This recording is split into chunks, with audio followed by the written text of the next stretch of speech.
এই মুহূর্তে কিন্তু যমুনার সামনে আন্দোলনকারীরা জুলাই আন্দোলনে যারা আহত হয়েছিলেন তারা কিন্তু যমুনা অভিমুখে যে যাত্রা করেছিলেন হোটেল শেরাটন ইন্টারকন্টিনেন্টালের সামনে কিন্তু তারা পুলিশি বাধায় ছিলেন। তারপর কিন্তু তারা সেই আসলে পুলিশি বাধা অতিক্রম করে বর্তমানে কিন্তু তারা রয়েছে ঠিক যমুনা বাসভবনের রাষ্ট্রীয় যে অতিথি ভবন রয়েছে যমুনা বাসভবন ঠিক তার সামনে। এখানে কিন্তু আইন শৃঙ্খলা রক্ষাকারী বাহিনীর সদস্যদের আমরা দেখতে পাচ্ছি এবং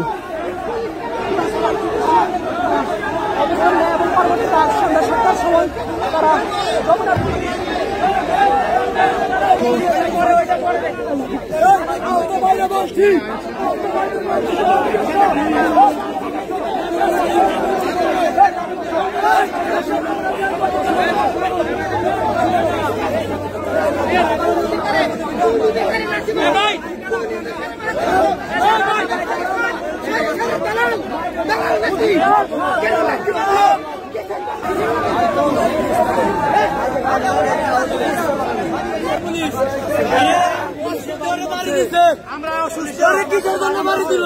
তার মানে এখনো স্বৈরাচার আমাদের দেশে আছে। স্বৈরাচার না থাকলে পুলিশ আমরা চাই ওদেরকে এখান থেকে বিদায় করুন।